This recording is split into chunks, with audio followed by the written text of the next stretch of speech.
Ladies and gentlemen, welcome to the Function Properties Mix overview. It's not so much a new lesson as it is a review of things we've done before. And so what we're going to do is kind of jump around to a few different problems so you can remember these sort of function properties. I know we've had a little bit break, and so it's good to remember them before we dive into some new content. And so we're actually going to start with number one. We got a lovely line here. Let's see. Let's start with the first thing. Range. Range is the possible y values that your function has. So I want you to look at this function and think, what's the lowest this is going to go anywhere? And that's what you put first. Well, luckily, we have an arrow here, and that means it's just going to go down forever and ever and ever. So the lowest y value it's going to approach is negative infinity. And then over here on the left side, it's going up forever. So the highest this function is going to go up is, well, for forever. And so we put range from negative infinity to positive infinity. And remember, if it's infinities, you always put open brackets. So we got parentheses around the infinities. Next question, where is the x-intercept? Hopefully you're able to remember what x-intercept means. That's just where it hits the x-axis, which is at 4, 0. Make sure you put the whole point. Please don't just put the number. It's just the whole point, 4, 0. And then we got the next question. The interval where it is increasing. So increasing is as you go left to right.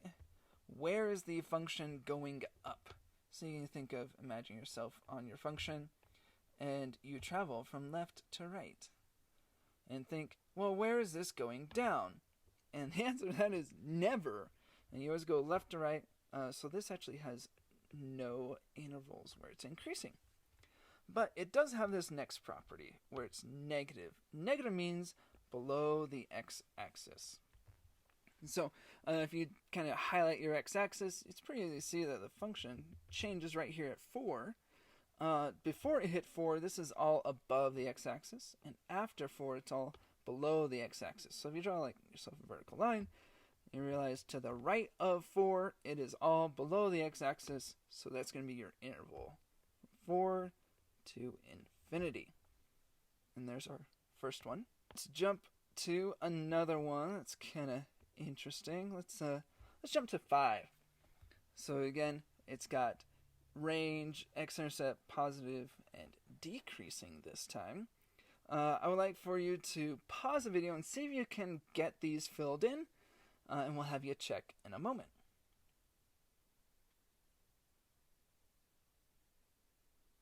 Alright, let's talk about these properties.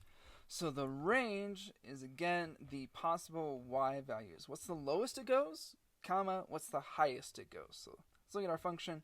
Looks like it's going down on both sides. So the lowest it goes is actually on both sides, which is down and down and down forever. So that's negative infinity. But to finish up the range, you have to figure out anywhere on your graph what's the highest it goes. And this one has a highest point right up here, and that y value is 4. And so on my range here, I put 4 as the highest y value. And you may have noticed I put a square bracket around the 4, and that's because 4 is the actual highest value. It hits 4. A lot on these other ones, as you approach that number, it keeps getting closer and closer and closer, but doesn't actually reach it, or at that exact number, it doesn't have that value. Next one, x-intercepts. Usually people know these already. It just hit your x-axis at those 2 points. So those are negative 4, 0, and 0, 0. And those are actually related to the next one. Where is the function positive? Well, you have to think, where is it above your x-axis? Well, that's this section here.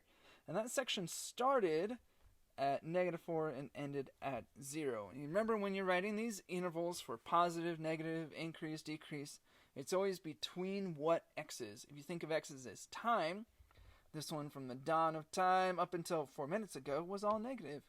And then from 4 minutes ago till now, it was all positive. And then forevermore, it's going to be negative. If you want to think of it that way.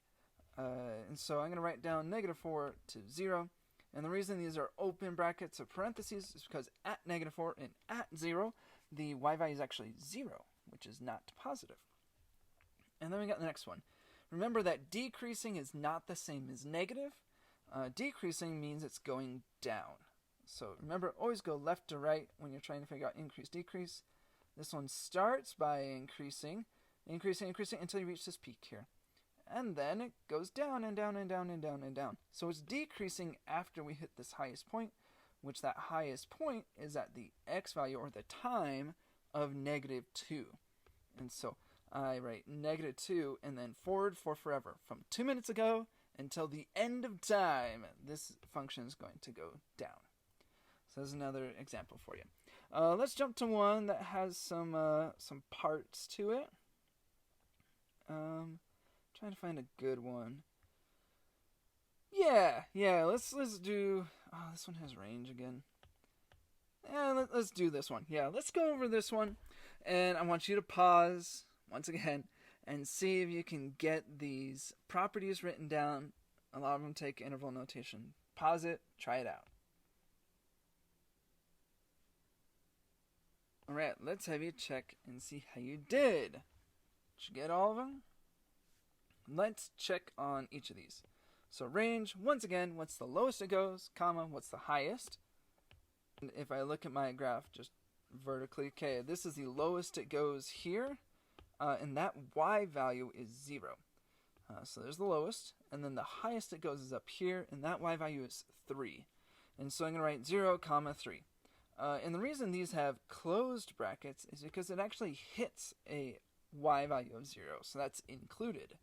And it actually hits the y value of 3, so that's included.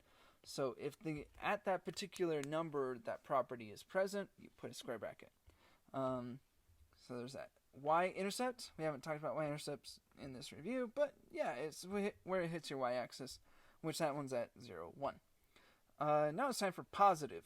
Well, positive means above the x-axis, or it has positive y values, which quite a bit of this graph is all positive. This entire section is. But right here at 6, it switches from being positive to being 0.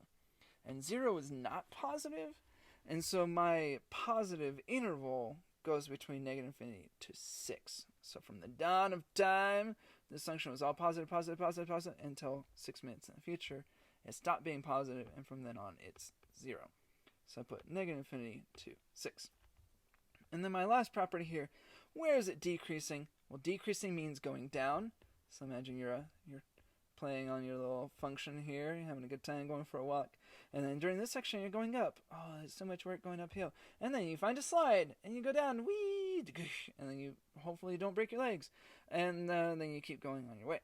Well, this section here is where you're going down. So that's the section where it was decreasing. And so you can put a vertical line at the start of that and a vertical line at the end of it. And those x values are 3 and 6. So I put 3 to 6 for my interval. And there you go. So hopefully that gives you a reminder of how these function properties work before we finish up our unit with some other function properties. Good luck.